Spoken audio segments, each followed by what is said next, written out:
Break के बाद स्वागत है आप सभी का। रुख करेंगे खबर की ओर। खबर औरैया से है, जहां NH-19 पर शताब्दी ट्रेवल्स की बस पलट गई और बस पलटने से दर्जनों लोग गंभीर रूप से घायल हो गए। वहीं घायलों को उपचार के लिए एम्बुलेंस से जिला अस्पताल भेजा गया है और मौके पर मौजूद पुलिस बल और ग्रामीणों की मदद से लोगों को बस से बाहर निकाला गया है। बता दें कि टूरिस्ट बस इटावा से कानपुर की ओर जा रही थी। मुरादगंज चौकी अंतर्गत दिवाली गेस्ट हाउस के पास का मामला बताया जा रहा है। जो लोग बता रहे हैं वो ये कि इसने कहीं शराब पीली ढाबे से और ये गुजरात से चली हुई है और यहाँ जा रही कानपुर के लिए। तो देखने में आ रहा है कि ये आदमी कम बिठाया है, इसने सामान ज़्यादा भर लिया है, इससे कहीं डिसबैलेंस हुआ होगा। हमारा काम वो जांच करना बाद का काम है। सबसे पहला काम हमारा है घायल को सहायता पहुँचाना, चिकित्सा पहुँचाना। जो 10 से 11 लोग थोड़ा सा गंभीर घायल हैं, जिनके हाथ कहीं कटके हैं, कहीं जीप कटके हैं, उन्हें हमने जिला हॉस्पिटल भेजा और वहाँ से प्राथमिक उपचार दे करके फिर हमने कानपुर भिजवा दिया है। जो सामान्य घायल हैं ये लोग थोड़ा बहुत चोट है, ये अपने घर से लोगों को बुलाए हैं। हालांकि हमने एक बस की व्यवस्था की है, थोड़ी देर में आ रही है, वो कानपुर को छोड़ देंगे, लेकिन इन्होंने अपने बस से जाना चाहेंगे, अपने घर के लोगों के साथ जाना चाहेंगे तो उसके लिए लोग बता। खरबराई से जहां नानपारा हाईवे मार्ग पर स्कॉर्पियो मोटरसाइकिल की भिड़ंत हो गई और कार मोटरसाइकिल भिड़ंत से कार में भीषण आग लग गई, जिससे कार के साथ मोटरसाइकिल भी जलकर राख हो गई। बता दें कि सड़क हादसे में बाइक सवार 3 लोग हादसे का शिकार हुए, जिसमें 2 लोगों की मौके पर ही मौत हो गई और एक की हालत गंभीर बताई जा रही है। घटना की जानकारी मिलते ही मौके पर पहुंची पुलिस ने शव को कब्जे में लेकर पोस्टमार्टम के लिए भेज दिया है। खरबराई से जहां भारत नेपाल सीमा के जनपद बहराइच के रुपहीडीहा में 220 करोड़ की लागत से बनाए गए अंतर्राष्ट्रीय चेक पोस्ट का भारत और नेपाल दोनों देशों के प्रधानमंत्री ने एक साथ उद्घाटन किया है। वहीं पीएम नरेंद्र मोदी और नेपाल के पीएम पुष्पकमल दहल ने संयुक्त रूप से रिमोट का बटन दबाकर इस ऐतिहासिक पल को यादगार बनाया है। आपको बता दें कि उत्तर प्रदेश का यह पहला ऐसा चेक पोस्ट है जहां से बड़े मालवाहक के बिना किसी रुकावट के दोनों देशों में आ जा सकेंगे और जिससे कि दोनों देशों के बीच व्यापारिक संबंध बेहद मजबूत होंगे। खबर झांसी से है, जहां इलाइटमैन चौराहे पर बने झूलेलाल पार्क में एक व्यक्ति का निधन हो गया, जिसके कारण पार्क में काफी हलचल मच गई। बता दें कि क्षेत्र थाना नवाबाद को घटना की जानकारी मिली और तत्कालीन चौकी प्रभारी ने मौके से पहुंचकर मुआयना किया है। पूछताछ के दौरान बताया गया कि मृतक महोबा का रहने वाला पप्पू कोरी है। खबर मथुरा से, जहां जनपद के थाना कोतवाली इलाके में चोरों के हौसले बुलंद दिखे। चोरों के स्वामी घाट इलाके में एक दुकान में घटना को अंजाम दिया गया और चोरी की घटना में सनसनी फैल गई। बता दी कि 3 दिन पूर्वी क्षेत्र में चोरों ने द्वारिकाधीश मंदिर के समीप घटना को अंजाम दिया। वहीं लगातार दूसरी घटना से क्षेत्र निवासियों और स्थानीय दुकानदारों में रोष व्याप्त दिखा है। लोगों ने घटना की सूचना पुलिस को दी और मौके पर पहुंची पुलिस ने छानबीन शुरू की है। जी क्या नाम है आपका? हाँ सर, मेरा नाम मतलब अग्रवाल है, पिताजी का नाम महेश्वर अग्रवाल है। चूड़ी वाली स्वामी घाट के बराबर, स्वामी घाट पर दुकान है, गली के बराबर। वहाँ पर रात को जो है किवाड़ तोड़कर और जो है किसी भी समय मतलब माल और पैसे निकाल के ले गए रात को। और बाजार में और भी घटनाएं इस तरीके की हुई हैं जिन पे अभी तक कोई संज्ञान नहीं लिया गया है ठीक से। आप कुछ अनुमान लगाया जाए जो लागत आपकी यहाँ से ली गई है? सर लागत के बारे में भी स्पष्ट रूप से कहना मुश्किल है, क्योंकि अभी किवाड़ पूरी तरीके से खोले नहीं गए। देखा गया है मोटा आगे के तौर पे कि पुलिस आगे अपनी कार्रवाई कर रही है, उसके बाद उसको ठीक से देखा जाएगा।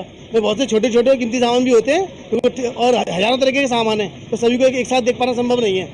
3 दिन पूर्व में भी एक घटना द्वारकाधीश मंदिर के सामने। हाँ सर, लगातार इस तरीके का सूचना है कि लगातार घटना इस तरीके की हो रही है और उसमें जो क्या संज्ञान होगा क्या होगा भगवान जाने। अभी घटना का खुलासा भी नहीं हुआ, ऐसे में सर नहीं हुआ और पता नहीं अगली घटना भी कब होगी, पर ये भी नहीं पता तुरंत हो जाए अगली घटना, पता नहीं। मेन चिंता का वैसा है कि बाबा इस तरीके का होता रहेगा तो किवाड़ लगा के आदमी कोई चौकीदारी पे तो बैठेगा नहीं 24 घंटे। और भी दुकान और भी लोग, किसी के साथ भी ये घटना हो सकती है, तो थोड़ा सही बात नहीं है। क्या मामला है? खबर वाराणसी से है, जहां मिर्जा मुराद थाने की पुलिस उत्पीड़न को लेकर प्रधान संघ के नेतृत्व में विभिन्न सामाजिक संगठनों के एक प्रतिनिधि मंडल ने अपर पुलिस आयुक्त संतोष कुमार सिंह से मुलाकात की है और पत्रक सौंप मामले की निष्पक्ष जांच कराने की मांग की है। कहा कि इसमें दोषी पुलिसकर्मियों के खिलाफ कार्रवाई हो, जहां अपर पुलिस आयुक्त ने प्रतिनिधि मंडल को ठोस कार्रवाई का आश्वासन भी दिया है। क्या मामला है? मेरा नाम मुकेश, मैं नागपुर का ग्राम प्रधान हूँ। 31 तारीख को रखौना रिंग रोड पे मेरे गांव के मैजिक से और ट्रक से लफड़ा हो गया था, लड़ गई थी। उसका जो एक समझौता हम जाके करा दिए थे, चौकी इंचार्ज पे ये लगा बुरा और वो समझौता होने के बाद भी हमको रोके रहे। बाद में एसओ को बुलाए, उसके बाद आकर एसओ आने के बाद तुरंत हम लोगों को लाठीचार्ज किए और हमको मारते पीटते हुए गाड़ी में बैठा के थाने पर ले गए।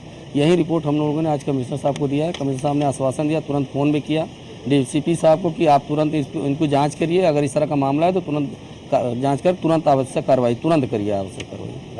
आज तमाम प्रधानगण आपके साथ हैं जी, और लगातार शिकायत आ रही है, जब प्रतिनिधि सम्मानित व्यक्ति पत्रकार यहाँ तक कि तमाम लोगों को प्रताड़ित किया जा रहा है, तो एक आम नागरिक ऐसे हालत में सुरक्षित आप देख रहे हैं? ऐसी स्थिति में जब एक जनप्रतिनिधि को, एक प्रधान को ही अगर पुलिस पीट रही है तो आम आदमी की तो बात ही हम नहीं समझ सकते। जिस तरह से हम लोगों के साथ बर्बरता, जिस तरह से दुर्व्यवहार किया जा रहा है, तो आम नागरिक का और आम आदमी का तो स्थिति बद से बदतर हो गई है। कैसे हम मान सकते हैं लॉकअप में भी डाला गया था? जी हाँ, हमको लॉकअप में भी डाला गया था। आपके साथ उत्पीड़न हुआ? जी, हमको सुबह 6 बजे से लेकर के 10-11 बजे तक लॉकअप में डाला, तो वहाँ भी हमको उत्पीड़न किया गया। और नियमतः एक माना जाता है कि जनप्रतिनिधि को 15 मिनट से ज़्यादा नहीं रखना चाहिए, लेकिन उसके बाद भी इन्होंने 2 घंटे 3 घंटे लॉकअप में रखा है। क्या मामला है?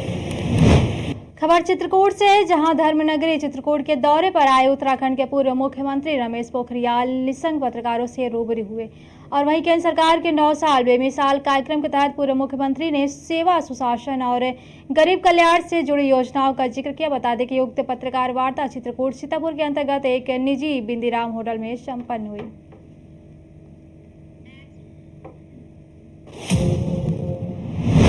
खबर मथुरा के मांड से है, जहां थाना मांड क्षेत्र के अंतर्गत एक गांव में तांत्रिक से इलाज कराने आए किशोर ने अप्राकृतिक कृत्य से करने का आरोप लगाया। पुलिस से मामले की जांच में जुटी हुई है। फिलहाल ढोंगी तांत्रिक घर से फरार है।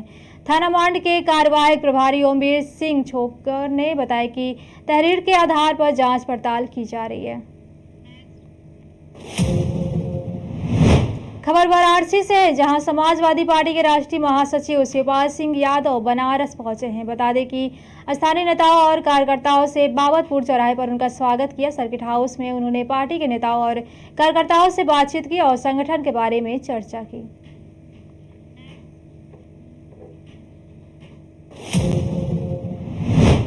खरबांदा से, जहां जिला कलेक्ट्रेट परिसर में पीड़ित संजय पुत्र रामकुमार प्रजापति निवासी ग्राम सहवा विकास खंड महुआ थाना गिरवा तहसील अंतर्गत जिला बांदा का है। बीते वर्ष ग्राम प्रधान अशोक पुत्र खेलन कुशवाहा तालाब के पट्टाधारक मैया दीन मूत्र पुत्र बदलुआ दोनों लोगों ने तालाब के खुदवाया और मिट्टी भीटा में न डालकर महंगे दामों में बेचा हुआ। तालाब के बीच में बहुत बड़े बड़े गड्ढे खुदवा दिया, जिसमें कि काफी पानी भर गया था। उन गड्ढों में जो संजय उम्र 9 साल का व आशीष पुत्र भूरेलाल की उम्र लगभग 10 साल की मृत्यु पानी में डूबने से हो गई तथा पूजा की उम्र 9 और पवन उम्र 9 व अरविंद 9 साल मरते मरते बच गए। मांग यह है कि ग्राम प्रधान व मैयादीन की मनमानी से बच्चों की मृत्यु हो रही है। वहीं अगर तालाब सही तरीके से खुदवाई कराते हैं तो शायद बच्चे न मरते। और मांग यह है कि उक्त प्रकरण में उचित जाकर कार्रवाई की जाए। रमेश कुमार कहाँ से आए? सही थाना गिरवा। किस समस्या को लेकर क्या है मामला? यही जो 2 बच्चे डूब के ख़त्म हो गए हैं, तो प्रधान जी से कहा था, मजिस्ट्रेट साहब भी गए थे और उस दिन जब यहाँ पोस्टमार्टम हुआ था डीएम साहब भी यही कहा था कि तालाब का पानी निकलवाना।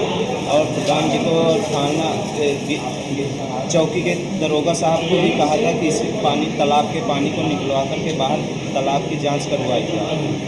और इसके बाद जब पोस्टमार्टम सब कुछ हो गया और प्रधान से कहा गया तो प्रधान ने कहा कि रोको धरवा रहे हैं इंजन, 2-3 दिन तक लटकाए रहा। और 2-3 दिन के बाद कहा गया तो कहा कि पानी कुछ नहीं निकलवाया जाएगा, नहीं पानी तालाब की नाप होगी, नहीं तालाब का पानी निकलवाया जाएगा, नहीं कुछ करवाया जाएगा। आपने हमें प्रधान नहीं बना दिया, ना आपने हमें वोट दिया, ठीक है, ये कहा। और कहा कि जो कुछ करना हो तो करिए, आप चाहे जहाँ जाइए, चाहे डीएम के यहाँ जाइए, चाहे मुख्यमंत्री के यहाँ जाइए, चाहे जहाँ जाइए, मैं जो कुछ भी नहीं कर पाऊँ।